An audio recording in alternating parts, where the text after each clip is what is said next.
when you think about how culture is created, it's actually a pretty simple loop. People have experiences in their lives around them. Those experiences basically communicate assumptions about what's valued, what's not valued, what's good behavior, what's bad behavior. And then those assumptions, people go with those assumptions in terms of what they should do, so they behave according to those assumptions. So it's a cycle. It's a simple cycle. So how do you get more innovation? How do you get less resistance? Or how do you get risk-taking? You change experiences for people. You change experiences very consciously. And so really, when you think about creating a culture of innovation, it's really about thinking very consciously about the kinds of things you can do to change people's experiences so you get more innovation. And so that's really what we're talking about. So how many of you have ever been in meetings and somebody throws out an idea and you hear, we tried that before 10 years ago.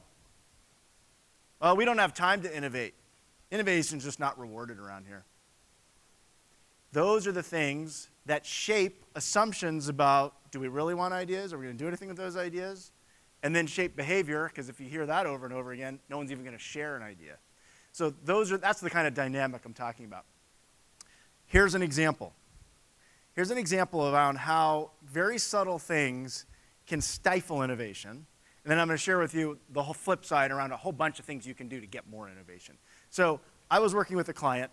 They asked me to come in and assess their innovation culture. Do a bunch of interviews, survey, talk to people, and figure out why we're not getting the kind of innovation we want to get. So did that, and I heard a story over and over again.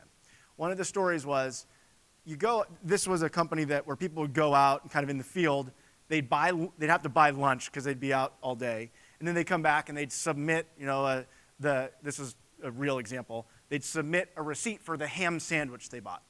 So they'd go, they'd submit the receipt, and their processes had kind of evolved over time into kind of this black hole. So what happened was people would submit their receipt to their manager. They'd kind of have to fill out this form, sign it. Their manager would look at it, sign it, give it back to the employee, who would then submit it to finance, who then would go through a couple steps in finance, get it back to the manager who'd see the approval.